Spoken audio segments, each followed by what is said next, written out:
কমল চাপৰিৰ পৰা অকণমান তললৈ ভটিয়াই তেওঁৰ ঘৰ তেওঁ এই বলিয়াবানে দিখৰ এই বলিয়াবানে তেওঁৰ ল'ৰাটো লৈ গ'ল ন ল'ৰাটো গ'ল 2 বছৰ হোৱাই নাই 4 মাহ বাকী আছিলে মানুহজনী গুচি গ'ল বচাব নোৱাৰিলোঁ ঘৰখনো গ'ল এটা ফুটা কাঁহী নাই কাপোৰ নাছিলে এই কাপোৰটো কালি এটা লৰাই দিছে মোক পিন্ধিবলৈ এইটো সেইদিনাখন পাঞ্জাবী ল'ৰাকেইটা মোক দিলে এই লম্পেণ্টটো এই ছোৱালী এজনী মোৰ ভনীৰ নিচিনা মোক দিলে পিন্ধিবলৈ দাদা পিন্ধক বুলি আপুনি কাপোৰ নাছিলে আপুনি ক'ত আছে এতিয়া মই য'ত ত'ত ফুটপাথত ঘূৰি আছোঁ মোৰ ঘৰে নাই থাকিম ক'ত মই কাৰোবাক ভাত একমুঠি বিচাৰিলে দিবলৈ টান নাই মানুহে এতিয়া এনেকৈ সময় হৈ গ'ল আৰু মই চাউল পাতি দিছোঁ মই লৈ নোকওঁ কি কৰিম মোৰ বনাবলৈ জেগাই নাই এটা কাঁহী বাতি নাই আপোনাৰ ঘৰটো উটাই লৈ গ'ল চব গুচি গ'ল কিমান জনালোঁ ছাৰ ডিব্ৰু থানা জনালোঁ নাজা থানা জনালোঁ ফৰেষ্টৰ গেটতো জনালোঁ আজি কৈছে নাই ডেড বডি ওলালে জনাম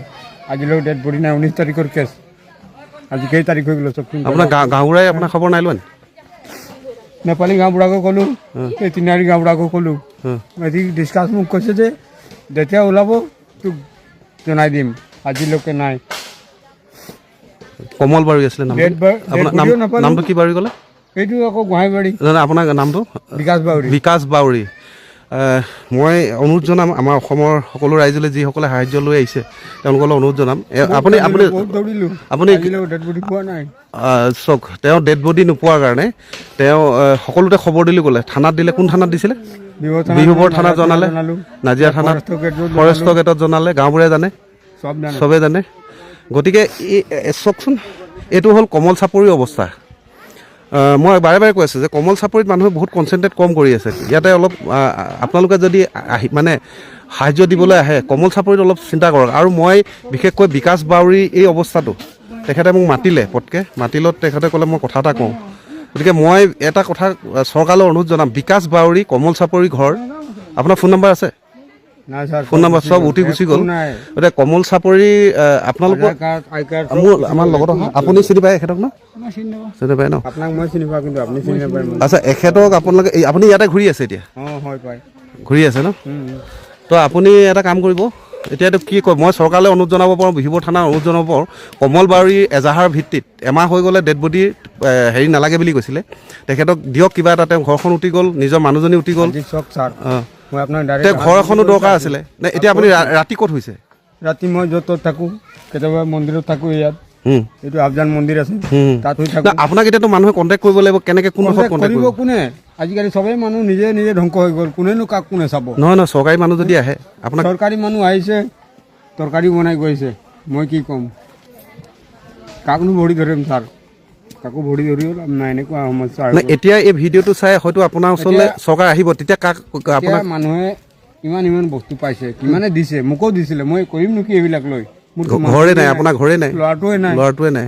মই টিংবিলাক লৈ মই কি ঢাকি পেলাই হৈ থাকিলে হ'বগৈ সেইকাৰণে মই একো নাই বিচৰা কিমান চাউল পাইছে কিমান কেৰাহী বাতি পাইছে মানুহে মই একো বিচৰা নাই আপুনি এতিয়া ক'ত থাকিম বুলি ভাবিছে আপুনি তাকে ভাবিছোঁ মই এতিয়া কি কৰিম উপায় কিবা এটাতো আপুনি ক'ৰবাত থাকিব লাগিব তো আমি হেৰি কৰোঁ নেকি আপোনাক অনাথ আশ্ৰমত যাব নি আপুনি তাত গৈনো কি কৰিম অনাথ মানে আমাৰ বৃদ্ধাশ্ৰম আছে তাত আপুনি থাকিবতো লাগিব জেগা এটা ঠিকে কৈছে ছাৰ হ'লে মই তাতনো কি কৰিম নে মই নহয় তাতে আপুনি একো কৰিব নালাগে তাতে খাই বৈ জীয়াই থাকিব পাৰিব আৰু মন ধন অলপ ভাল লাগিব আপোনাৰ তাত মানুহ বহুত আছে সেইখিনিৰ লগতে কথা বতৰা পাতি থাকিব যদি আপুনি কয় আপোনাক আমি সেইটো যোগাযোগ কৰি দিব পাৰোঁ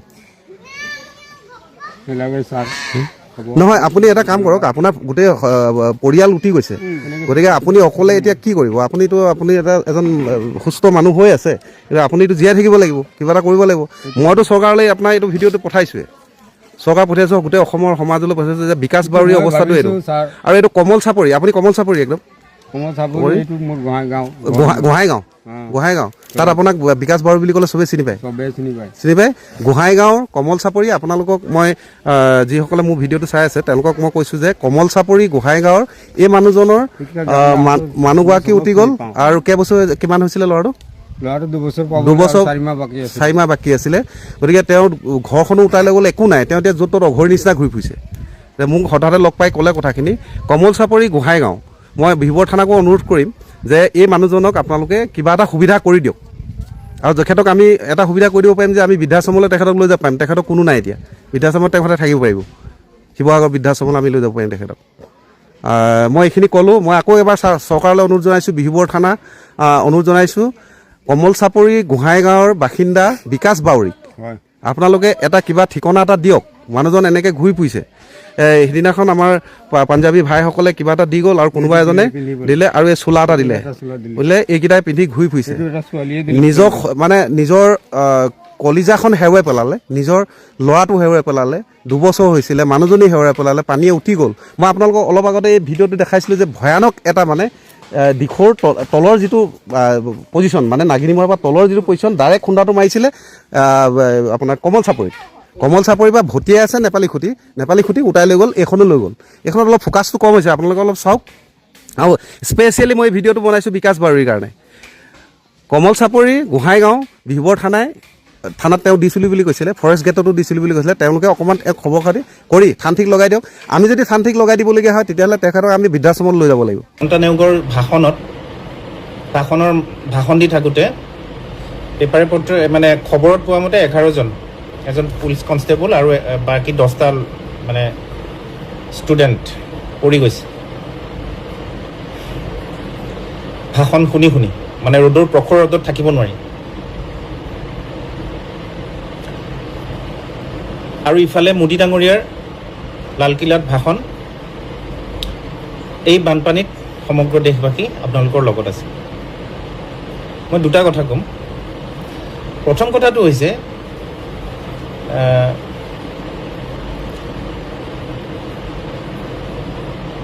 আজি যদি এই বানপানী, আজি শিৱসাগৰ চৰাইদেউৰ বানপানী যদি ইলেকশ্যনলৈ 15 দিন থাকোঁতে হ'লহেঁতেন, 15 দিন থকা অৱস্থাত হ'লহেঁতেন,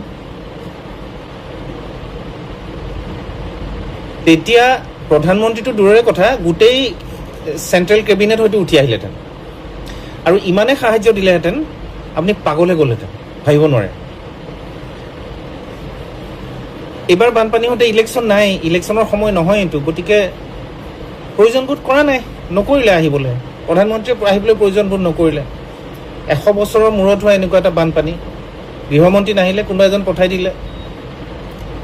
JP নাড্ডাক পঠালে নেকি, কোনোবা এজনক পঠালে।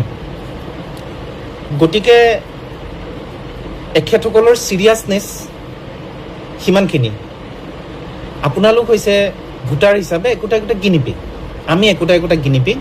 আমাৰ ওপৰত এক্সপেৰিমেণ্ট চলি থাকে। আমাৰ ওপৰত এক্সপেৰিমেণ্ট চলে, কেনেকৈ ইম'চনেল অত্যাচাৰ কৰিব পাৰি, ইম'চনেলি আমাক পতাব পাৰি, চাইক'লজিকেলি আমাক ব্ৰেইন ৱাছ কৰিব পাৰি।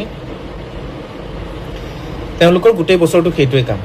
বাকী ডেভেলপমেণ্টৰ কামটো আপোনালোকে দেখিছে, বিকাশৰ কামটো দেখিছে, ষ্টক মাৰ্কেটৰ অৱস্থা দেখিছে, টকাৰ ডাউনফল দেখিছে, বস্তু বাহানিৰ দাম দেখিছে, বিজনেছ ক্ষেত্ৰখন দেখিছে, বিজনেছমেনবোৰৰ অৱস্থা দেখিছে। কিন্তু আপুনি আজি যদি লালকিল্লাৰ ভাষণটো শুনিলেহেঁতেন, আপুনি ভাবিলেহেঁতেন আপুনি কোনোবা এখন পৃথিৱীত আছে, উৰি ফুৰিছে, আমেৰিকা পাৰ কৰি একদম আকাশত উৰি ফুৰিছে আপুনি ইগল উৰাত। গতিকে কথাবোৰ তেনেকুৱা। আপোনালোকে শুনি খুব বাহবাহো দিছে চাগে।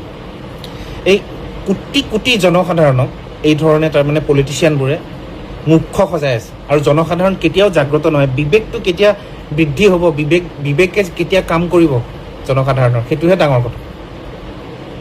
আজি যদি নিৰ্বাচনৰ সময়ত এই বানপানীটো হ'লহেঁতেন, আজমল দূৰৰে কথা, ইউটিউবাৰ দূৰৰে কথা, কোটি টকাৰ সাহায্য দলিয়াই পেলাই দিলেহেঁতেন, মানে কি শিৱসাগৰক দি দিলেহেঁতেন। কাৰণ তেতিয়া ভোটৰ কথা থাকে, এতিয়া ভোটৰ কথা নাই। আৰু এই সময়খিনিত মানুহে পাহৰিব, সেই সময়লৈ হয়তো 10,000 বা 5,000 কিবা এটা টকা দি দিব, টকা দিয়াৰ ফলত মানুহে পাহৰি যাব। কথাবোৰ তেনেকুৱা। এওঁলোকৰ মূল উদ্দেশ্য ভোট ল'ব লাগে, নিৰ্বাচন জিকিব লাগে। তাৰ পিছৰখিনি আমাৰ ইচ্ছামতে আমি নিজৰ মতে কৰি থাকিম। আদানীক এয়াৰপৰ্ট দিম, আম্বানীক কণ্ট্ৰেক্টবোৰ দিম, জিঅ'ৰ বিল বঢ়াম, এয়াৰটেলৰ বিল বঢ়াব, আমাৰ একো প্ৰব্লেম নাই। মিঠাতেলৰ দাম বঢ়াব, আমাৰ একো প্ৰব্লেম নাই। তেওঁলোক চলি থাকিব, তেওঁলোকে শাসনভাৰ পোৱাৰ পিছত আৰু চিন্তা নাই। নিৰ্বাচনৰ আগে আকৌ 2 টকা পেট্ৰলৰ দাম কমাই দিব, এনেকুৱা দাম। আৰু এইবোৰ দেখি আছে ৰাইজে, দেখি থকাৰ পিছতো হিন্দু মুছলিমৰ আফিম খুৱাই পেলাই আপোনালোকক মানে এনাস্থেচিয়া দি ৰাখিছে। অপাৰেশ্যন কৰাৰ আগতে যেনেকৈ এনাস্থেচিয়া দি যি কয় হিপনটাইজ কৰি ৰাখিছে এই সহজ সৰল মানুহবোৰক।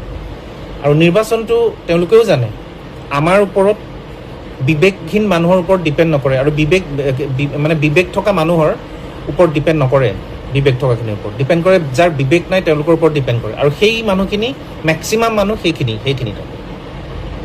তেওঁলোকৰ বিবেক নাই, তেওঁলোক আৱেগিক, প্ৰেক্টিকেল লাইফটোৰ লগত তেওঁলোক মানে এক্লেমেটাইজ নহয় বা মানে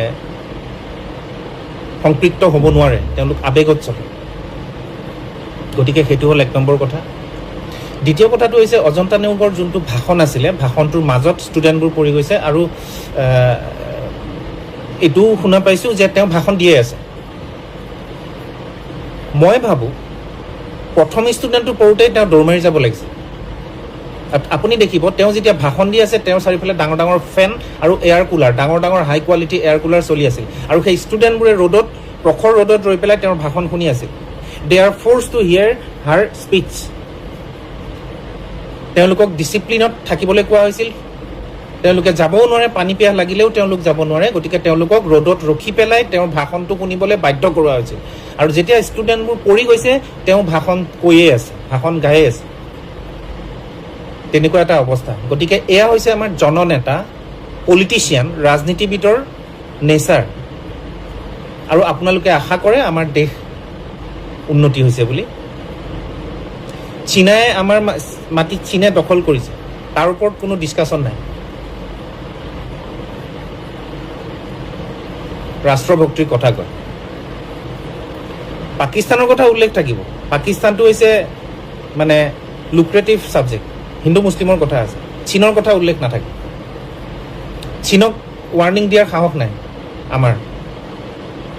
পাকিস্তানৰ নিচিনা ফটুৱা কাণ্ট্ৰি এখনক আমি, ফকটীয়া কাণ্ট্ৰি এখনক আমি ভাষণ দিয়াৰ মানে লেকচাৰ শুনোৱাৰ আমাৰ শক্তি থাকে, সেইখন আমাৰ বহুত সৰু, সেইখনক 1 ছেকেণ্ডত উৰাই দিব পাৰি। কিন্তু চীনক দুটা কথা কোৱাৰ সাহস নাই, সেইটোৱে হৈছে আমাৰ দেশভক্তি। গতিকে এই চাপৰি যোনখিনি মানুহে বজায় কথাবোৰ ক'লে, সেই মানুহখিনিৰ মুখবোৰ চাবলৈও বৰ ইচ্ছা যায়, বা তেওঁলোকৰ চাইক'লজিটো কেনেকুৱা সেইটো মানে তেওঁলোকৰ লগত কথা পাতিবলৈ মন যায়।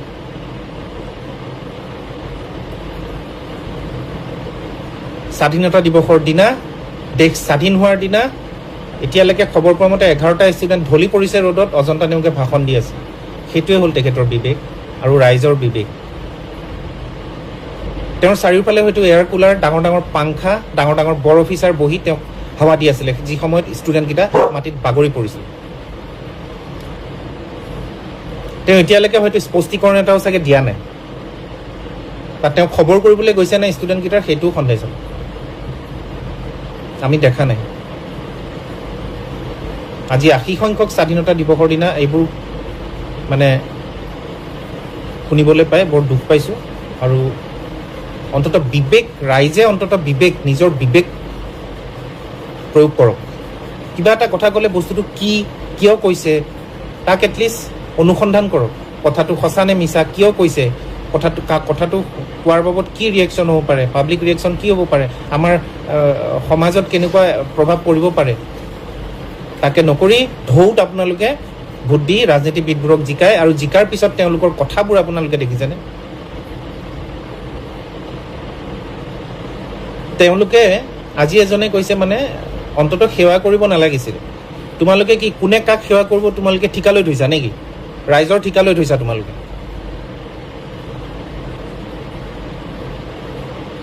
ধন্যবাদ। মাননীয় মুখ্যমন্ত্ৰী মহোদয়ে কৈছে জেনজি, জেন আলফা এইবিলাক বাহিৰৰ কনচেপ্ট, তেওঁৰ বাবে বিদ্যালয় মহাবিদ্যালয়ত পঢ়ি থকা ছাত্ৰ ছাত্ৰীসকলে তেওঁৰ পুত্ৰ কন্যাৰ দৰে। এতিয়া মুখ্যমন্ত্ৰী মহোদয়ক প্ৰশ্ন সুধিব খুজিছো যে চেঞ্চাছৰ নামত যে চৰকাৰী বিদ্যালয়ৰ শিক্ষকসকলক মানুহৰ ঘৰে ঘৰে পঠোৱাৰ ব্যৱস্থা কৰা হৈছে বা তেওঁলোকক প্ৰশিক্ষণ দি থকা হৈছে, 17 তাৰিখৰ পৰা তেওঁলোক মানুহৰ ঘৰে ঘৰে ঘূৰিব, সেইসকল শিক্ষক নোহোৱাৰ পিছত তেওঁৰ পুত্ৰ কন্যাক কোনে পঢ়াব? মানে চৰকাৰী বিদ্যালয়ত পঢ়ি থকা ছাত্ৰ ছাত্ৰীসকলৰ কি হ'ব?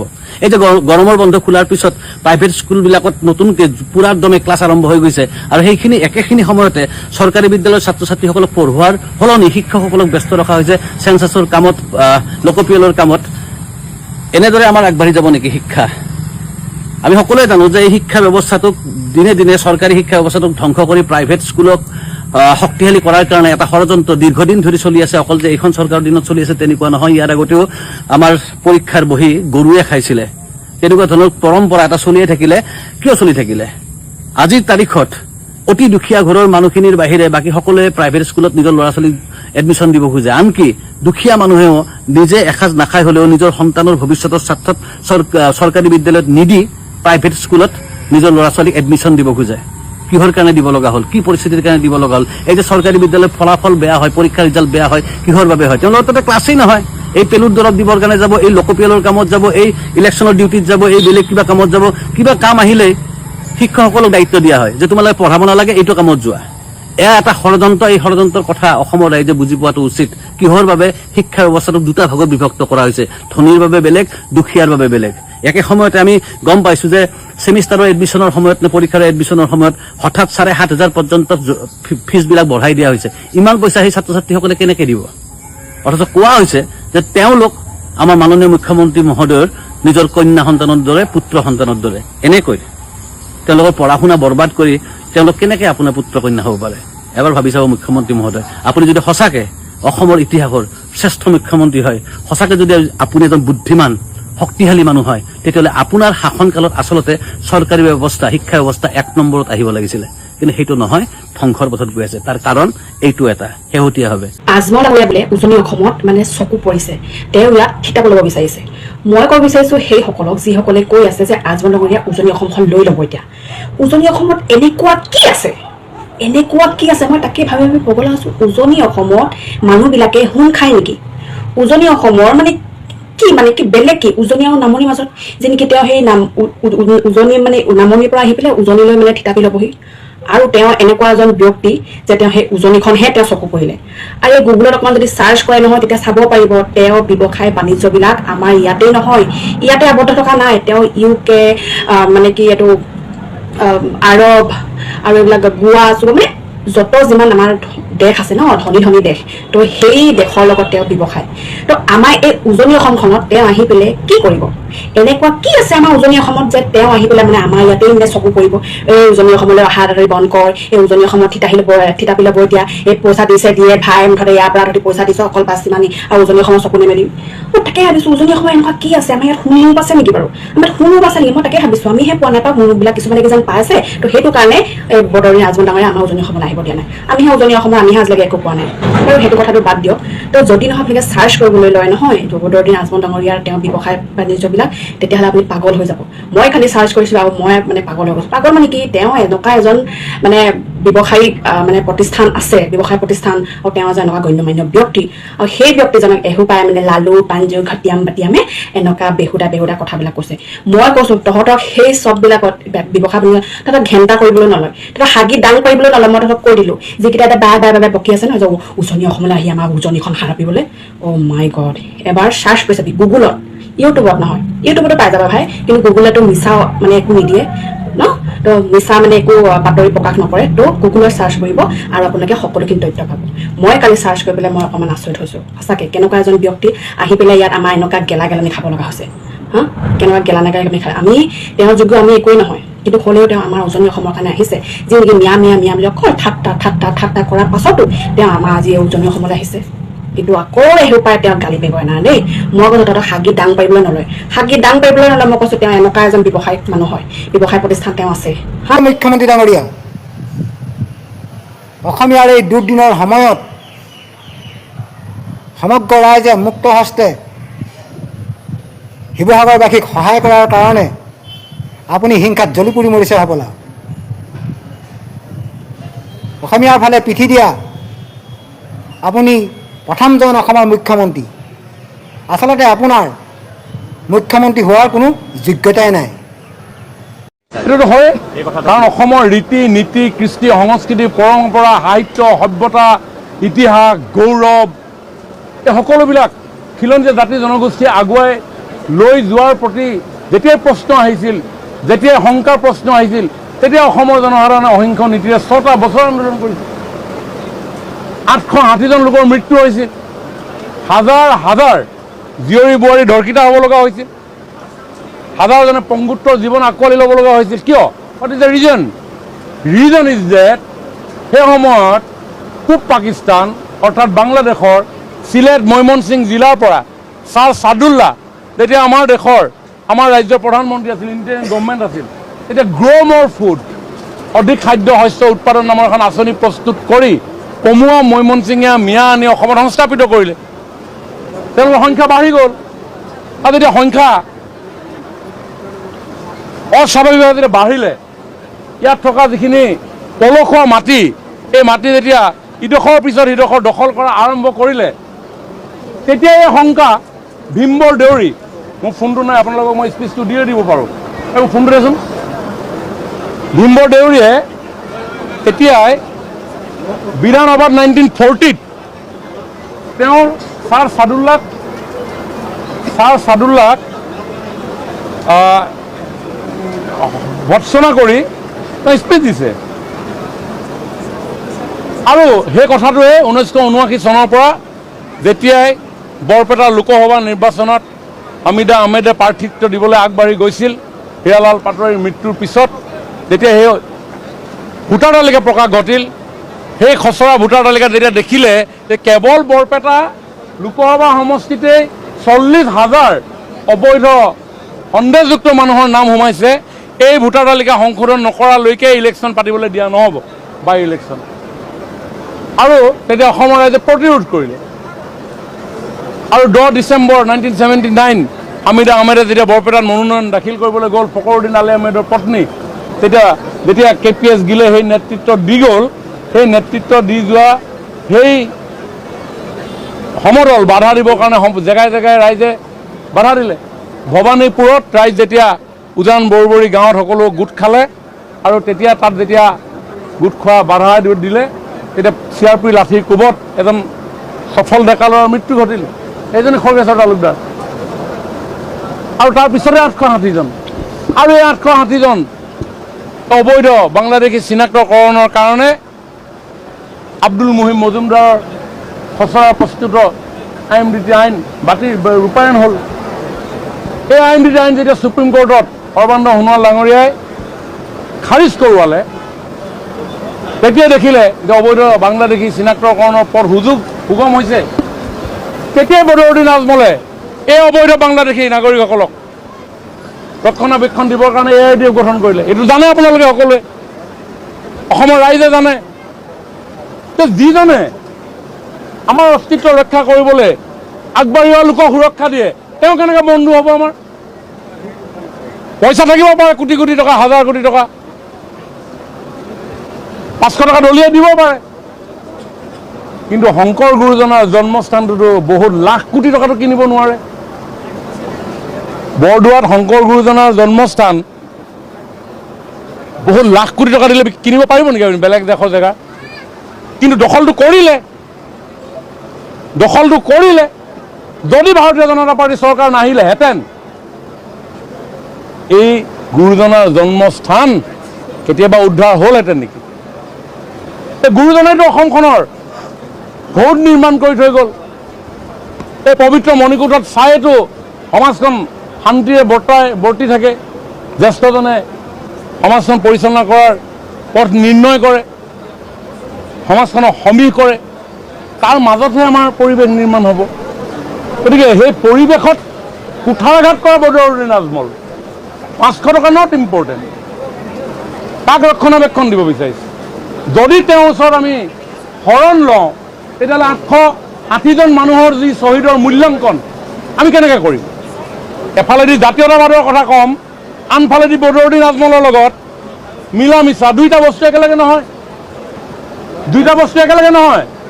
হয়, জাতিৰ পক্ষত থাকিবলৈ হ'লে শ্বহীদক যেতিয়া আমি সেৱা কৰিম, তেতিয়া বদৰুদ্দিন আজমলৰ লগত নহ'ব। আৰু বদৰুদ্দিন আজমলৰ লগত যদি থাকে, তেতিয়া আমি জাতিৰ পক্ষত আমি যি কৰিব লাগে কৰিম। তেওঁলোকে সংস্থাপিত কৰা মানুহক আমি উচ্ছেদ কৰিম। বিচিত্ৰতাৰে পৰিপূৰ্ণ অসম, বিচিত্ৰতাৰে পৰিপূৰ্ণ ভাৰত, ধৰ্ম নিৰপেক্ষ ভাৰত, তাত অৰুণোদয় চবকে দিম, কোনো প্ৰব্লেম নাই। নিযুত আঁচনি আমি চবকে দিম। ডেফিনেটলি আহিছে, বিশেষ এজেণ্ডা আছে। কাৰণ এই মানুহৰ দুৰ্বল মুহূৰ্তত বদৰুদ্দিন আজমলে আকৌ বুকুত আঘাত আনিবৰ কাৰণে আহিছে। কাৰণ পাহৰি গ'ল ন 1979, 79, 89, 99, 2009, আজি 50 বছৰ। হ'ল নে পাহৰিলে, আমাৰ বয়স হৈ গ'ল 50। গতিকে নিউ জেনেৰেশ্যনে কোন হুইজ বদৰুদ্দিন নাজানে। আইন 2005ত বাতিল হৈছে, তেতিয়াই খুলিছে এইটো পাৰ্টি। কেনেকৈ তেওঁ বন্ধু হ'ব? ডেফিনেটলি আছে। আগৰ ইলিগেল আগৰ আৰু নামটিত থকা আগৰখিনি নিবৰ কাৰণে হস্পিটেল খুলিব বিচাৰিছে। নামটিত থকা আগৰখিনি নিবৰ কাৰণে শিৱসাগৰ জিলাত থকা আগৰবিলাক আকৌ অবৈধভাৱে নিবৰ কাৰণে হস্পিটেল খুলি ইয়াতে ঘাটি পাতিব বিচাৰিছে। আৰে গ্ল'বেল প্লেয়াৰ হয় ন, তেওঁলোক হ'ল গ্ল'বেল প্লেয়াৰ।